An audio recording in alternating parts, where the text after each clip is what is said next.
Today, we're going to be talking about 95% mortgages for first-time buyers.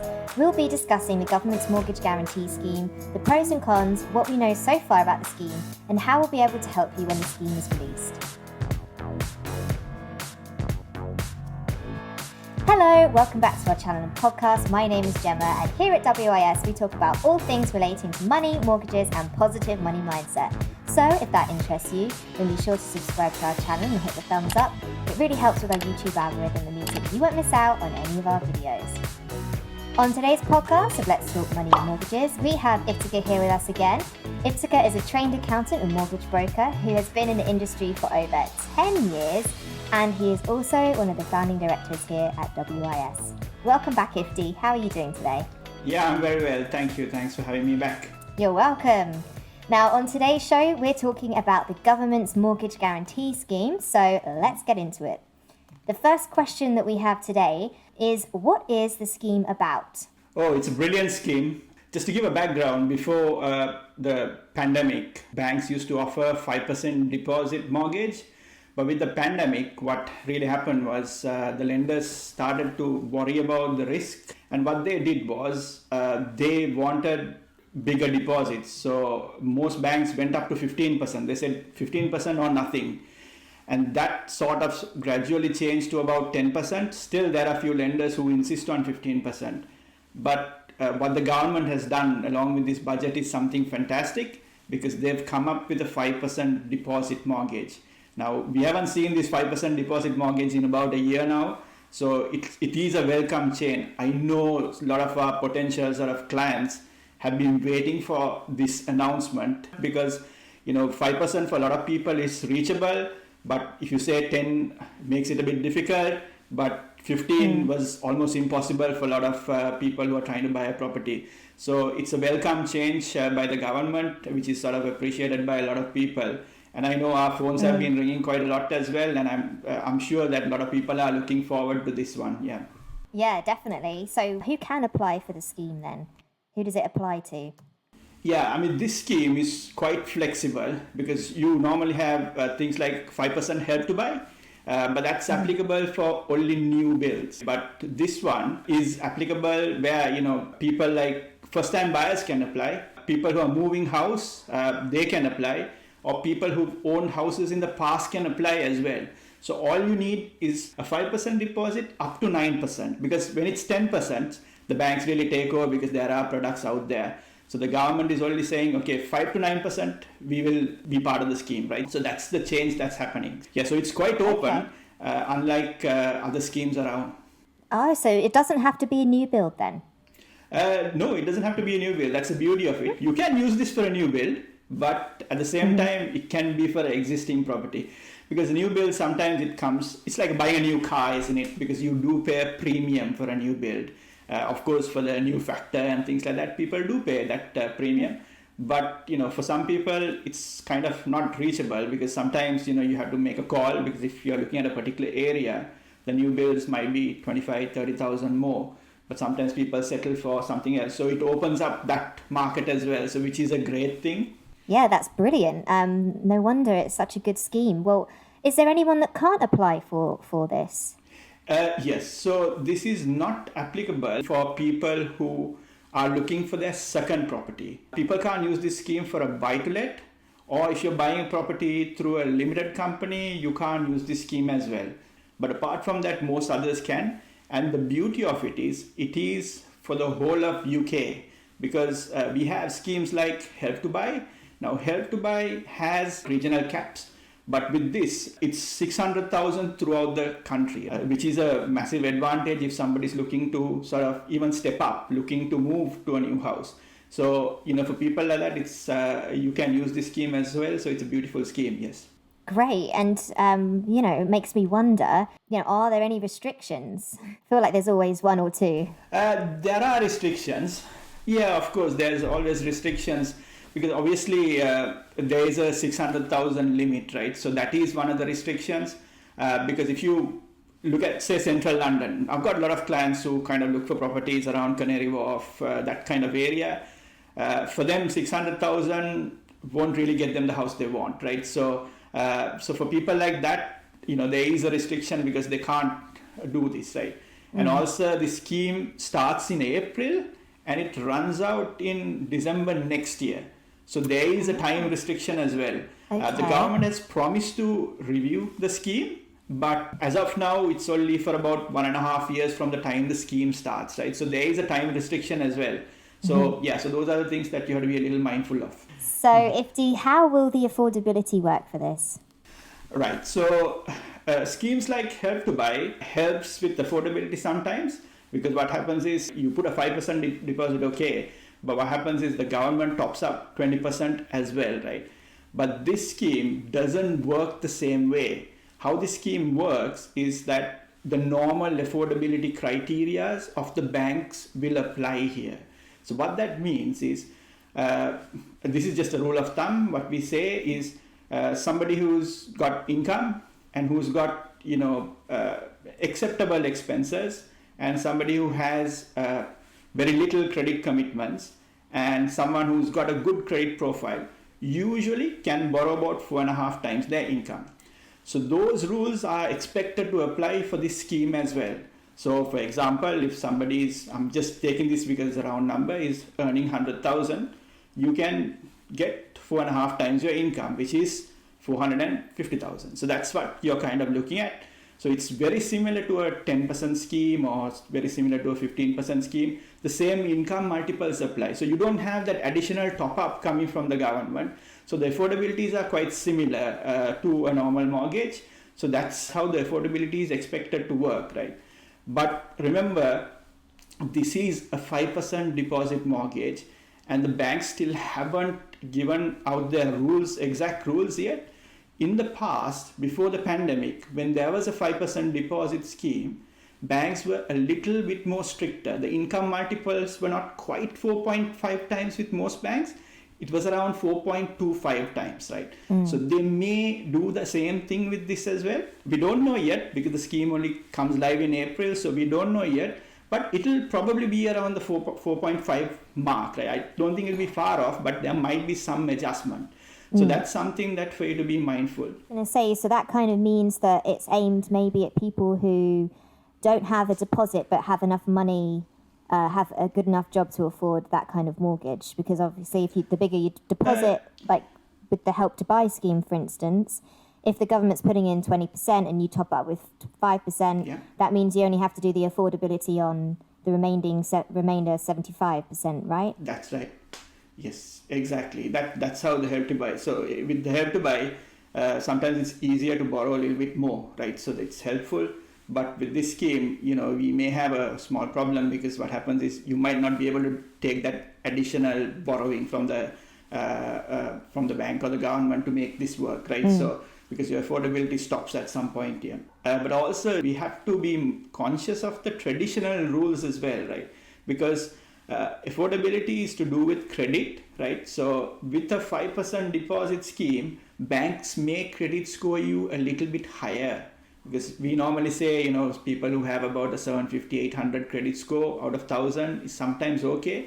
But I know in the past with a 5% deposit mortgage, banks have credit scored a little higher. So if you are not sure, speak to an advisor who can go through your credit file and tell you. And also, I think we've got a video as well that we've done a few weeks ago, why credit applications get rejected. It's probably worth having a look at that video as well, because I think you have to work on your credit score a little bit more, because that might be helpful for people who are on the borderlines and want to put a 5% deposit down. Yeah, definitely. I will leave a link to that video below for anyone who's interested in having a little look at that one too. Now, Ifti, do you know which banks are going to participate in this scheme yet? Has anyone come forward and said that they will be? Yes, the government did make an announcement on this. One said Lloyds will participate. They said NatWest, Barclays, HSBC, and Santander. Those are the top banks anyway, the big ones. So they are definitely participating in the scheme, which is good news. We've also heard that Virgin Money is also going to join the scheme. And I believe few other banks will follow as well. But as of now, we haven't heard any announcement. But thumbs up, because the big banks are there, because usually a lot of people use these big lenders anyway, right? So that's a good start, right? So hopefully that will just improve from this point. Oh, great. It's good to hear the big boys are going to be a part of it. Because I find that if they are, the other ones tend to follow along suit, right? Yes, normally that's the case. So fingers crossed we'll, get there. Fingers crossed. Now, I know we kind of touched on this earlier, but more specifically, how does this scheme differ from the Help to Buy scheme? Okay, so with Help to Buy, the primary difference is there's three parties involved. So you get yourself who's making a deposit, say 5%, and then you got the government who takes 20% equity in the property, and then there's the bank who gives you, say, up to 75% of the mortgage, right? So that's kind of how Help to Buy is done. But with this scheme, what happens is you put 5% and the bank gives you 95%. I know it's called a 95% government guaranteed scheme, but that all works in the back end. It's not something for you to worry about too much, right? Because as far as you're concerned, the bank gives you 95%. The biggest difference is, remember, Help to Buy, 20% equity, up to 20% equity comes from the government. So they have 20% stake in your property. But in this, you've got 100% stake for yourself, right? So that's a big difference between the two schemes. And also with Help to Buy, what usually happens is when you sell the property, because the government owns 20% stake in the house, say if you bought it for 400,000, and if you sort of settle Help to Buy or sell the property at say 500,000, you have to pay 20% of the sale price or the redemption value at the time of the property being revalued for Help to Buy purposes. So that's something that's different. And with schemes like Help to Buy, normally because you're borrowing 75%, you are less risky from a bank's point of view. So you generally get good interest rates. But with a 95%, you're perceived as slightly higher risk customer. So therefore, what banks usually do is they charge a premium for the mortgage that you take from the bank. So you're very likely to pay high interest. We don't know rates as of yet, but you're very likely to pay high interest compared to Help to Buy because the risk profile is different here. Yeah, so one of the cons then is that it might be more expensive. What other cons might there be? So the other cons that you'll have is because of this scheme, there may be more competition in the market because like I said, we are getting a lot of calls from people who are interested in the 5% mortgage. So that may push up the prices, right? So if somebody is looking at 100,000 property and if there's demand, that property might go up to 110,000. So which means initially you wanted just 5,000 deposit, but now you need 5,500 as deposit, right? So that may happen as well. And also with a lower deposit mortgage, just in case house prices go down, you might be in negative equity. What that means is, if the house was say 100,000 and you put 5,000 deposit, and now the house value has, let's say, gone to 90,000, you effectively still owe the bank 5,000 pounds more because even though your house is not worth so much, right? So you could end up in a negative equity situation as well because it is because you put only a small deposit. So let's hope the markets don't come down. It did happen in 2008. So that's something to be a little mindful of as well, right? So perhaps it might not be great for people who are looking to move out after a couple of years, and more for long term.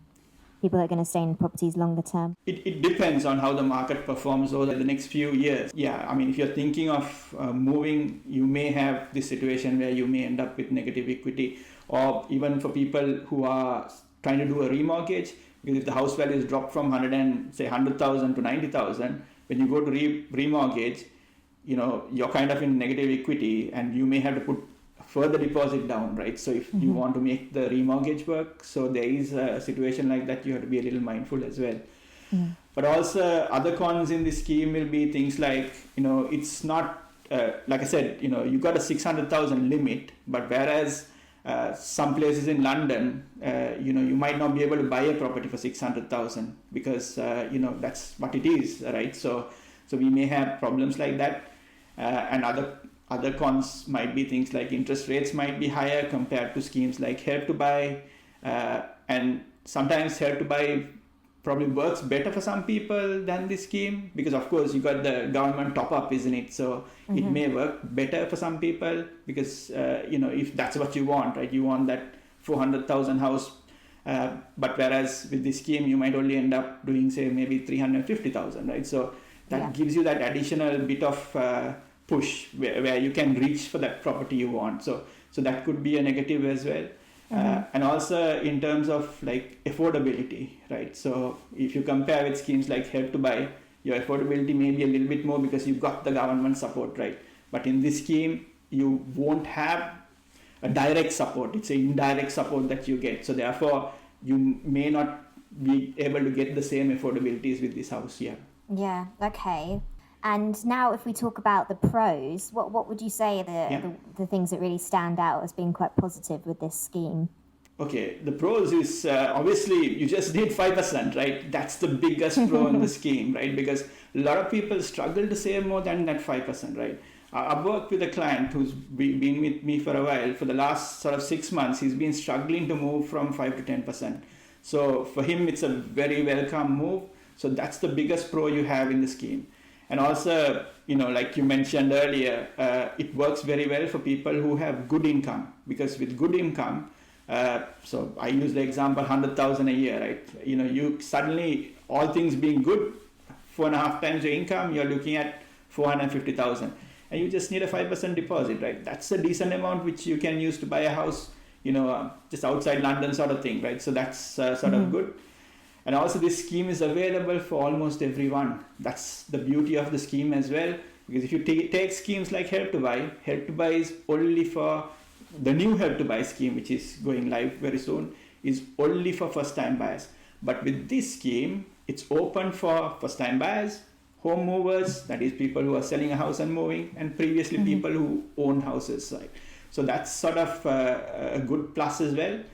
And also the equity bit, right? Because if you take, like I mentioned earlier, right, with a scheme like Help to Buy, you have only access to 80% of the equity. But this, you have 100% equity of the property. So that is a big plus, because end of the day, that's yours, right? Because with Help to Buy, you got to find that 20% to pay the government off, right? So you don't have to find that in this case.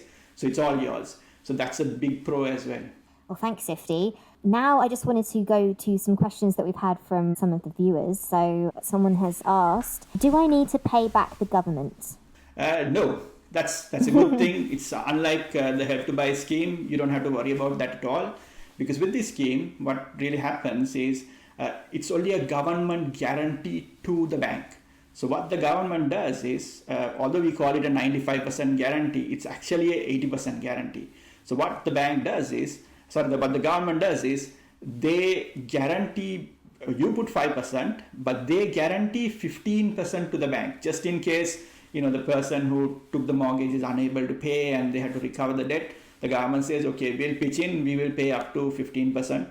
So that takes it. So as far as the bank is concerned, they are not taking a risk on 20%. They are only taking a risk on 80%, right? So that's where sort of the government kicks in. So as far as you're concerned, that's all things that's happening in the background. So don't worry about it. That's all, things in the background. Great. Another question that we have, which we have kind of answered, but can you only buy a new build property? No, you can buy any property. So that's the beauty of the scheme. That's why this scheme is going to be a bit more popular than Help to Buy. Because with Help to Buy, you're quite restricted. And also Help to Buy doesn't offer, say for example, there's a development, that development, 100% of the houses won't be on Help to Buy. There's only a quota of properties which will be on Help to Buy. So if that particular development has finished that quota, you're not going to get a house on Help to Buy. So, that's the beauty of this scheme, because it's open to anything. Great. And another question we have, how easy will it be to remortgage using the scheme? It is early days because we still haven't seen the intricate details of how this works, but I expect it to be very similar to a normal remortgage, because it's 100% equity belongs to you effectively, right? So once you finish your 2-year period or 5-year period, because the government is pushing to have long-term deals as well with this scheme, you probably just walk into a bank and get it remortgaged. So I don't think that's going to be too much of a problem. But the only thing is, because the detail is not out yet on that part of the scheme, but I wouldn't think it's going to be too complicated, because the whole idea is the government wants this scheme up and running. So I don't think that's going to cause complications. I know with Help to Buy, sometimes it does cause complications because with Help to Buy, that 20% sits as a second charge or a second kind of loan on your mortgage. So it's very difficult to move this between banks if you do a remortgage. So, but with this, I think it'll be a little bit more simpler. So, hopefully, I think we'll be good on that one. Yeah. Yeah, it does. It does sound very good, actually. And the last question that we have today is, how can WIS help me with the scheme? So, WIS, I think where we probably want to start is with the budgeting bits as well. Obviously, I'm an accountant as well. We help people with doing budgets. It'll be nice if people can sort of save up this money. We have a budget spreadsheet which we can share. So with that budget spreadsheet, it'll help you put down all your expenses, and maybe you can cut certain expenses just in order to save up this money for the scheme, right? Just remember, the scheme is open for 1.5 years. If you can save up that money, that will help you, right? So if you need any help with that, we can definitely help you. But obviously, WIS is a digital mortgage broker. We can help you end to end. We can find solicitors for you. We can find surveys for you if it's needed. Obviously, we can find you the mortgage deal that's required. So we can do everything end to end, and we can do it digitally as well. So that's quite helpful for a lot of people. And we will do the hand holding for you as well, because we know, especially people like first time buyers, or even if you moved house before, sometimes this is not something you do every day, right? So because you don't do it every day, you sometimes need a little bit of hand holding. So we are happy to help people with things like that as well. Yeah. Yeah. And, I never normally sort of plug anything that we do here at WIS, but I do just want to say to people that we are a no-fee broker. So if you are interested, we do offer free advice. So yeah, please reach out to us. We're more than happy to help you. So, okay, one last thing before we go. We just wanted to kind of sum up everything and give you our top tips here at WIS for the mortgage guarantee scheme. Ifti, take it away. Okay, cool. Remember the stamp duty holiday that runs out in June, right? And this scheme comes live in April. So if you hurry up, you may be able to make use of the stamp duty holiday as well. So just imagine you have a 5% deposit mortgage and you got benefited from the stamp duty holiday as well. So remember, the scheme goes live in April. So you got April, May and June to get this house buying process sorted, right? So if you are interested in making use of both, I think you probably want to start looking at houses now before April. So that's something that you can work on. That will definitely save you some money. And also for people like who want to save up money, the government has a scheme called a lifetime ISA scheme. They call it Lisa and Lisa. You call it different names, right? So different people call it different names. The beauty of this scheme is, the government gives you 25% for, as a top up if you're saving money on one of those accounts. So if you put down £4,000, the government will give you £1,000, right? So which is always helpful, because obviously when you buy a house, you need a lot of money, isn't it, right? I was talking to one of my clients who was looking to buy a 100,000 property. So he needs just a 5,000 deposit under this scheme. So if he does have a lifetime ISA and he gets £1,000 from the government, he only needs to save 4,000, right? So, make use of schemes like that, because for some people it will be definitely helpful, right? And also for people who's traditionally been on this Help to Buy ISA, you can make use of that scheme as well, because I know some of them that's no longer around, but for people who are already on the scheme, that's still around, right? So make use of that, because I've had situations where clients come and said, oh, I've got a Help to Buy ISA, I forgot about it, right? So please don't forget about it. Make use of those schemes as well. Thank you, Ifti, for your great advice. Everyone always appreciates our advice, so thank you very much. I just wanted to put a little reminder out there that these points may or may not be applicable to all borrowers, so please talk to your advisor about whether these suggestions will be suitable for you. And of course, if you don't have a broker, we will leave our contact details below, as we're always happy to help. And another reminder that a mortgage is secured against your home, so it could be repossessed if you do not keep up with the mortgage repayments. So I just wanted to say thank you again for joining us today. We'll be back next week with another episode of Let's Talk Money and Mortgages. Have a great day, stay safe, and we'll see you again soon.